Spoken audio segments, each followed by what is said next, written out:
மிதுன ராசி ஜூன் 2 குரு பயிற்சி. ஃபர்ஸ்ட் பாசிட்டிவ்ஸ் எல்லாம் பார்த்தலாம். அதுக்கப்புறம் எதில் கவனமாக பார்க்கலாம். இதுதான் உங்க ராசி மிதுனம். இத்தனை நாளா குரு அங்கதான் இருந்தாரு. உங்களுக்கு நிறைய நல்லதை செஞ்சாரு, உங்களை கட்டுப்படுத்தி நல்லதை செஞ்சாரு. இப்ப உங்களை விட்டு விலகி 2வது இடத்துக்கு போகாது. ஸோ நீங்க கொஞ்சம் ரிலீஃப் ஆன மாதிரி உங்க தன்மைகள் அதிகம் வெளிப்படும். என்ன தன்மை? மிதுனம்னாலே இரட்டைத்தன்மை, டுவாலிட்டி, 2 குணம். இது அதிகமா இனிமே வெளிப்பட போகுது. சரி, அப்படியே குரு பயிற்சிக்கு போகும். இதுதான் உங்க ராசி மிதுனம். அங்க இருந்து 2ல குரு இருக்க போகாது, 6வது இடத்தை பார்க்க போகாது, 8, 10 பார்க்க போகாது. இதுல 6, 8 வந்துட்டாலே கடன். பட் இங்கே நல்ல கடன், ஏன்னா குரு நல்லது இல்லையா, அதனால. அண்ட் இந்த 6, 8 கனெக்ஷன்றது ஹெல்த்தை இம்ப்ரூவ் பண்றதுக்காக பண்ற செலவையும் குறிக்கும். ஸோ ஹெல்த்துக்காக செலவு பண்ண போவீங்க.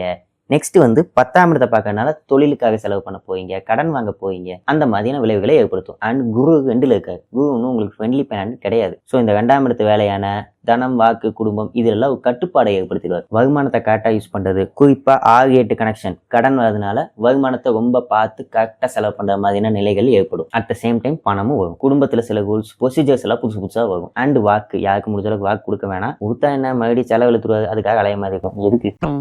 அண்ட் இப்போ உங்களுக்கு 10வது இடத்துல சனி இருக்காரு.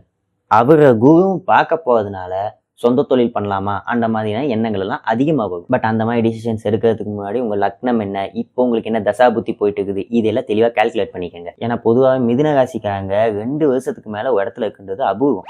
லக்னம் ஏதாவது மாறினா மட்டும்தான் அந்த மாதிரி நடக்கும். இல்லைன்னா 1 வருஷம் தொடர்ந்து ஒரு இடத்துல இருக்கவே ரொம்ப கஷ்டப்படுவாங்க. ஸோ பேசிக்காக இவங்க இந்த ஷேர் மார்க்கெட்டு, ட்ரேடிங் இந்த மாதிரி விஷயங்கள்ல தான் அவங்களுக்கு ஆர்வம் அதிகமாக போகும். ஸோ பிஸ்னஸும் அந்த மாதிரி போகும். இங்கே 6, 8 கடன் அமைப்பு போயிட்டு இருக்கிறதுனால இந்த மாதிரி விஷயங்கள்லாம் இறங்கிறதுக்கு முன்னாடி உங்களுக்கு என்ன தசா புத்தி போயிட்டு இருந்தால் தெளிவாக தெரிஞ்சுட்டேங்க தான் பெட்டர் ஆகும். ராசி பலனை வச்சு அதுக்கு டிசிஷன் எடுக்கிறது அவ்வளோ பெட்டர் கிடையாது. என்ன ரீசன்னா, ராசி பலன் உங்களோட தசா புத்தி கூட லிங்க் ஆகி வேலை செய்யும். ஸோ சிலருக்கு 10%, சிலருக்கு 50% வேலை செய்யும். அதை பற்றிலாம் நம்ம அடுத்த வீடியோவில் போடுவோம். ஓவராலாக இந்த டைம்ல பண வரவு வரும், நல்ல கடன்கள் வரும், ஹெல்த் இம்ப்ரூவ் ஆகும், பிஸ்னஸ் இம்ப்ரூவ் ஆகும், வேலைக்கு போயிட்டீங்கன்னா வேலை இம்ப்ரூவ் ஆகும். ஆனா இதையெல்லாம் இம்ப்ரூவ் பண்ற பேர்ல கடன் வாங்காத சிந்திச்சிங்கன்னா அங்க மட்டும் கொஞ்சம் கவனமா இருந்துக்குங்க. இன்னொரு நல்ல விஷயம் என்னன்னா, 8வது இடத்தை குரு பார்க்கறதுனால திடீர் பண வரவு அந்த மாதிரி விஷயங்களும் ஏற்படலாம்.